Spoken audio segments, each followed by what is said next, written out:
Hello everyone, Charles Watts here. Welcome back to Inside Arsenal. It is Tuesday. I hope you're having a good day wherever you're watching or listening to this around the world. As always, thank you very, very much for joining me. I really do appreciate it. The day before Arsenal's game against Brentford in the Premier League, Mikel Arteta has just been speaking ahead of that game, giving the latest team news updates on the likes of Kai Havertz, Leandro Trossard, William Saliba, Gabriel. So we'll go over all the big sort of talking points from that press conference. He's also been speaking about Declan Rice, the Brentford game, the importance of the Brentford game, other bits and pieces as well. So we'll get that all covered in today's show. Got some questions and some comments from you guys as always, which we'll go over at the end of the show as well. Right, let's talk about the game tomorrow night then. Big game, no doubt. I mean, I say it every single time Arsenal play a match now, it's a big game. It doesn't matter who it's against, whether it's Chelsea at the Bridge, which is obviously the sort of glamour tie and all that sort of stuff. It's a massive game.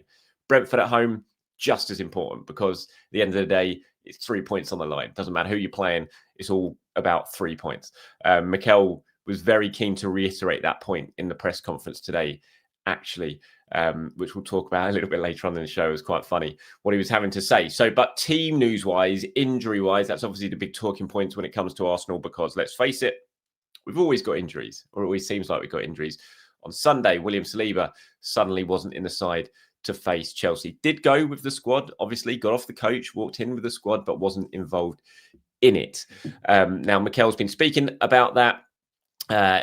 Kind of started it off with a bit of a caveat when he said, I'm not going to be able to help you much because we have another training session later today. Until that happens, we're not going to know what's going to happen with the doubts we had. But on Saliba, he then said he had a little niggle, but I think it'll be a matter of days. Let's see if he can be available tomorrow. He's talking about the injury, which we don't actually know yet. It's not really been revealed what that injury is, but he did say that it was a bizarre one. That's what he called it. He said the ankle one that he suffered earlier in the season. Remember against Liverpool when he injured himself in the warm-up and then had to come off after 5 minutes against Liverpool. He said the ankle one was a really random one. He was very unlucky with that action that kept him out for a few weeks. He tried at Anfield. He wasn't comfortable and he had to stay away. And this one as well is very bizarre, but hopefully it will be a matter of days. So that's what he had to say on William Saliba. On Leandro Trossard, who also missed the game against Chelsea after limping off against Bayern Munich, wasn't it, last week? He said matter of days as well. So you from that, and always you've got to take what Mikel Arteta says about injuries, obviously, with a pinch of salt. It's something that we've all learned by now, but not ruling them out of tomorrow's game, Trossard and Saliba. On Havertz, he said matter of weeks. When he was asked, okay, so by the end of the month, will we see him? He said, I don't know. Let's see how it evolves in the next few weeks. He's doing really well. He's doing stuff on the pitch, but I think he needs more time. So on the actual injury itself, he was asked about Julian Nagelsmann's comments the other day when he said he had a bit of a setback and all that sort of stuff. And Mikel said he was doing everything, but he could not go to the next level. Now it looks like we have unlocked that. We're all desperate to have him. I mean it as a player. Personally, I love him so much for what he brings to the team, his character, his personality. I see him suffer being outside. His record has always been phenomenal. He's always been available. I can't wait to have him back around the team playing because it's going to be such a boost. So that's what he's had to say on Havertz. Obviously doesn't sound anywhere near as encouraging as Saliba and Trossard. I thought that's quite interesting on the sort of the setback that he had. You know, he was doing everything he could, but he just couldn't go to the next level in his sort of recovery stage, which is interesting. It was obviously getting to a certain point and then just kept feeling pain or uncomfortable, something like that. So they couldn't progress it. But it seems, fingers crossed by what Mikel says anyway, that that Arsenal have unlocked that. So fingers crossed we will see Kai Havertz very, very soon. I do think that's going to be so massively important, like massively important to Arsenal when Kai Havertz comes back. As Mikel said, he loves him as a player, what he brings to the team. I do, as you all know. And I just think it'll be so massively important to the squad, to the team, to everyone to have Kai Havertz back. You know, he's a player who can play in so many different positions as well. just tireless, physical. I just think he's going to be such a boost. I mean, we've basically not had him all of 2025. Barely seen Kai Havertz, and that's just been such a blow. And yeah, if he can get back fit for the second half of the season, can get him in for around, I don't know, the turn of the year, and he's totally fine, and he can go through to the end of the season. What a huge boost that will be. I hate that phrase, like a new signing, but given we've barely seen him for a year and he's coming in January, could be like that sort of January signing to push the squad over the line over the second half of the season. So that's what he said about Kai. On Gabriel, he just said he's doing very well, but that's weeks as well. So matter of days for Trossard and for Saliba, matter of weeks for Havertz and Gabriel. Okay, sort of moving more on to what you had to say about the Brentford game. Who's asked, okay, is this an opportunity maybe to rest and rotate a couple of your players, specifically Yuri and Timber and Declan Rice, who have played loads of football recently? And Mikel said we try to manage every case, every individual in relation to how they feel in the context of matches, adjust with the only purpose to have the best options on the pitch and be better than the opponent. That's it. I think every game we play, when you look at the intensity in the Premier League against any opponent, what is needed is incredible. Brentford bring different threats, different challenges, and you need to dominate that if you want to win the game. He's asked, is this an opportunity for Ben White? And he said it's an opportunity for everyone. So we'll wait and see. Personally, I think you need to make a couple of changes in this game just to try and protect some players because they have played a lot, but I kind of say it every single game at the moment, especially when it comes to right back. And we're not really seeing the changes with, Yuri and Timber starting every single game. Do I expect Ben White to start tomorrow? No, I expect Yuri and Timber to start tomorrow. Would I start Ben White tomorrow? Yes, I absolutely would. And I would give Yuri and Timber a rest ahead of the game against Aston Villa.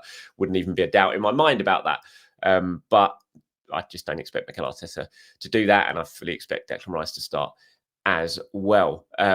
So that's what you had to say. In terms of the actual Brentford game itself, this was quite funny when he was talking about sort of the importance of the match. He kept reiterating, he was going 7:30 p.m. tomorrow, be at the Emirates. This was a big message to the Arsenal fans. And we've seen there's been lots of, there's lots of tickets knocking about on the ticket exchange at the moment. So if you haven't got a ticket and you fancy going, you've got a good chance at the moment for the Brentford game tomorrow. It's a Category C game as well, so the prices are pretty good. And you've got an opportunity. There's lots of tickets on the exchange, or a fair amount of tickets on the exchange. So if you've got the opportunity to get on there and try and get a ticket and go tomorrow, then try and take it. So Mikel was very, very adamant to everyone, making sure they knew it's a 7:30 kickoff. It's not 7:45. It's not 8 o'clock. It's a 7:30 kickoff tomorrow. It's a good job that I got reminded of that at the weekend because I'd totally forgotten about it. He said 7:30 tomorrow, be at the Emirates, bouncing like animals. Everybody at the Emirates to go again and beat Brentford. It's vital, massive. Yes, he said when he was talking about the Brentford game. So he made his feelings very, very clear there. Get down the Emirates, be loud, get there early, get there before kickoff and make sure the Emirates is bouncing. I think he's very aware that this is a type of game where it's an earlier kickoff than normal. People are rushing back a bit jaded after work, all that sort of stuff of getting to the game. And it could be one of those games where the atmosphere is pretty flat. And he's pretty keen, clearly, for that not to be the case. So he made a very big point on that, on telling everyone that they need to be in their seats and cheer the team on. There was lots of other bits and pieces in the press conference. He talked about Declan Rice and his contract. Very, very briefly, like Simon asked him about Rice and how Mikel said he had the opportunity to be a lighthouse in this team a while back, and that how Mikel spoke about how Declan has taken that opportunity to become the lighthouse in the team that attracts everything. But he was also asked Simon also asked him about the contract, and he just said, "Look, I'm sure that the club, we want him here for many years." Arsenal have been going through this very careful renewal process at the moment. We know that Bukayo Saka is the one that they're desperately trying to get done at the moment. Yuri and Timber as well is the one they're pushing to get done at the moment. And then it's going to be probably Declan Rice next up on the list. And I think we would all like to see Declan Rice sign a new contract for many, many years, not just Mikel Arteta. And I'm sure that will happen as well. I'd be very, very surprised. He's clearly very happy at Arsenal. He's growing into an absolute leader of this team. And hopefully, this is the year where he's rewarded with the trophies that he deserves, and he can go on and hopefully help create a bit of a dynasty at this football club, which is what we all want. It's what we all want. There was also chat about Mikel Merino in the press conference, chat about Christian Norgard briefly, David Raya. Obviously, they're coming up against their former clubs tomorrow. Could Christian Norgard start this game? I don't think he will, I think there would be an opportunity there for him potentially. But look, this is a Brentford team. They are dangerous. They score plenty of goals. They've got very good forward. They're very direct. We know that every time they get a throw in and around the penalty area, they're going to be launching it into the box the way that they do, and they get a lot of success out of it this season. And Arsenal are going to have to be really, really switched on. So I'm not expecting wholesale changes. This is Mikel Arteta after all, but I do think there's an opportunity to maybe make one or two. You could even rest Declan Rice. It's not in a case of playing Norgard. You could have Zubimendi playing as a 6, but then you could have Eze and Odegaard ahead of him as kind of dual number 8s, which we saw in the game where Odegaard got injured. That was something Mikel was willing to try out. So there is still, despite all the injuries, there is still a few opportunities of moving some players around and getting a couple of players a little bit of a breather ahead of that really big game against Aston Villa at the weekend. So that's a sort of brief roundup of all the talking points from the press conference this morning. I don't know when it will be up there, but you'll be able to find a full transcript of the press conference on arsenal.com, or Tom Cannon will put it out on Football London as well. If you want to go and watch or read everything he has to say, Haters will be putting it on their YouTube as well. So keep your eyes peeled for that. In terms of a few sort of comments and questions now before we wrap this one up for today. Ollie is first up. Says the draw versus Chelsea makes the Brentford game much bigger than it would have been. Really, really interesting how we line up for it. It's a must-win for momentum and control of this title run. We always have to follow a draw with a win. So I'd reflect on Chelsea game better if we did that. Villa away will be tough. We are really only halfway into this difficult 2-week period. Bruges, we must manage players' loads, maybe even Wolves at home. Looking at you, Ben White, Timber. This whole month will be the test. Come out of it 4 points clear, and we should be in very good condition for the rest of the season. Yep, absolutely. I agree 100% with what you had to say. And yeah, look, if Arsenal get the win against Brentford tomorrow, which we all hope they do, then that draw against Chelsea at the end of the week with Spurs and Bayern Munich added into that will look absolutely fine to me. I still think it's absolutely fine right now. Ahead of the Brentford game, I still think it was a decent point that for Arsenal. James now has got in touch, says, hi Charles, I know you haven't been a big fan of Arsenal in November, but how do you rate this year's results for the month? Now they are done and dusted. Really good. I was thinking that yesterday. Now I need to actually bring this up while I'm talking, but I was thinking of this yesterday, that I hate November, as James points out. It's just a month that any sort of Arsenal fan knows that is just sort of always just reeks of bad defeats and lost momentum and all that sort of stuff. It just goes back over the years. We're dreadful in November, always have been. So I always dread it. Every time it rolls around. But this year started with the win at Burnley, 2-0, 3-0 win in Slavia Prague, the 2-2 draw in Sunderland, which was disappointing to concede so late on, but it wasn't the worst of results. Then absolutely smashing Spurs, which is always nice. Dismantling Bayern Munich, who many believe are the best in Europe at the moment. And then a decent draw, in my view, at Chelsea, who were second in the Premier League going into that weekend. So unbeaten throughout the month of November, which feels just remarkable, really.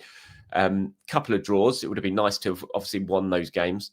But all in all, I think it's been a really good month. Really good month. So in answer to your question, James, how would I rate this year's results? I mean, obviously not 10 out of 10 because there's a couple of draws in there, and those draws that probably we look at and think you should have won those games. But still really strong month of results. 8 out of 10, maybe 8 out of 10. Let me know your thoughts on that. How do you rate Arsenal's November when you go through their results? Let me know in the comments below. Go on from Daniel now, who says, hi Charles, how concerned are you about our performances versus the big six so far this season? Not clicking versus United, Liverpool, City and now Chelsea. Most of those games we could have come away with more, not at our best. Still picking up points and coming through, but really hope these performances don't come back to bite us at the end of the season. Obviously, look, Liverpool's disappointing. I mean, I think we'd all like to go and play that game again if we could. But look, they won at Man United. First game of the season. I was adamant after that game that was a brilliant result. Performance wasn't great, but that was a brilliant result. First game of the season, straight in after the summer, away at Old Trafford, which doesn't matter when you play, is not an easy game when you're Arsenal because of the size and the stature of that game. United had their new boys out. It was big fanfare. They were up for it. It was a brilliant result going there and winning on the opening day of the season. So, the performance that day didn't bother me at all. I still thought Arsenal were pretty good against Manchester City. The way that they absolutely dominated that game against the City side and forced them to play the way that they did. frustrated not to get the win, but didn't lose, which was key. And I thought the Chelsea result was fine. So I'm not concerned about them. I'm really not. I don't think anyone's overpowered Arsenal. I don't think anyone has outplayed Arsenal in that time. The Liverpool one's just the one that you just think, the way it's gone since then for Liverpool and everything, just felt maybe that came a little bit too early in the season for Arsenal, that game. So there's some regrets over that one, but I don't look at them and think, oh, these performances are going to come back to bite us. I really don't. I think they've been fairly solid. I think I've seen a record so far this season, and obviously you didn't include Spurs in there, who I suppose we have to still include in the big six, and Arsenal hammered those. But I think I saw a sort of mini league table of the games between the big six so far this season. I think Arsenal are top of it at the moment. I might stand to be corrected in that, but I've got a feeling they're top when you look at the sort of comparable league tables of the games between the top six so far this season, or the big six so far this season. Got one from Scott now before we wrap this one up. Says, hi Charles, I'm kind of worried about the centre-backs for the game against Brentford. Chelsea didn't target them, but Brentford will be a good test if they start together. I'd like to see Ben White come in on the right side of centre-back, and I'd start Norgard in the six. I think Zuba needs a little bit of a rest. Do you think he'll stick with the same two as a Chelsea game, or try and switch it up for Brentford? I think he'll stick with the same two. I thought they did fine. They looked a bit nervy. They looked a bit edgy, especially early on. It's their first ever Premier League game playing together, and it was the second best team in the league going into that weekend, second in the Premier League, who were absolutely up for it. I maintain it. If you weren't there, you didn't hear that and feel the intensity. That was a really, really tough game for Arsenal. Came up against Chelsea in an incredibly difficult moment. And, Hincapié and Mosquera would not have been expecting to start that game together until just before the game, probably the night before they were told that Saliba's injury was going to keep him out.